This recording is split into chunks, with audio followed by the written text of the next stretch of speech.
Alors pour la question 1A, vous avez vu en quatrième qu'une situation de proportionnalité, ça se caractérise par des points qui sont alignés entre eux et avec l'origine. On verra également cette année que ça se caractérise par une droite qui passe par l'origine et qu'une droite passant par l'origine, c'est la représentation d'un type de fonction linéaire.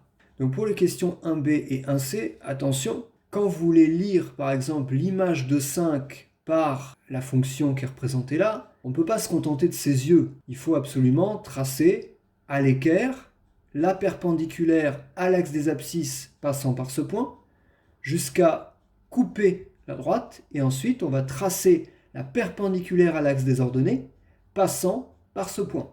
Montrer par le calcul que les deux verres ont le même volume à 1 cm3 près. Ça veut dire montrer que en calculant les volumes des deux verres et en arrondissant à 1 cm3, donc en s'arrêtant au chiffre des centimètres cubes, montrer que les valeurs approchées sont égales. Question 3. Quand vous versez du jus de fruits dans un récipient cylindrique, le jus de fruits a lui-même la forme d'un cylindre. À la question 3, vous avez donc le jus de fruits qui est un cylindre. Ce cylindre, vous connaissez son volume, 200 cm3.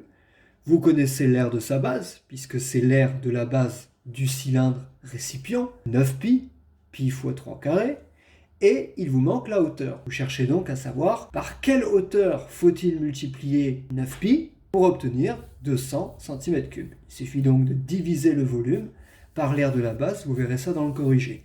Question 4a, on vous dit on remplit les verres à 8 cm de hauteur. Pour une hauteur de 8 cm, on voit que dans le verre B, le volume sera plus petit que si on remplit le verre A à 8 cm de hauteur. Donc pour que le restaurateur puisse remplir le plus de verres possible, il faut que les verres qu'il remplisse contiennent le moins de volume possible pour une hauteur de 8 cm. C'est donc le verre B qu'il va utiliser.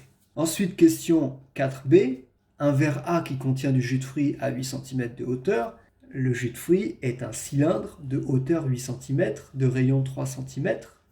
Vous pouvez donc calculer le volume de jus de fruits contenu dans un verre A. Nous avons maintenant 1000 cm3 de jus de fruits, puisque 1 litre est égal à 1000 cm3. Vous pouvez donc trouver le nombre maximal de verres A que le restaurateur peut remplir.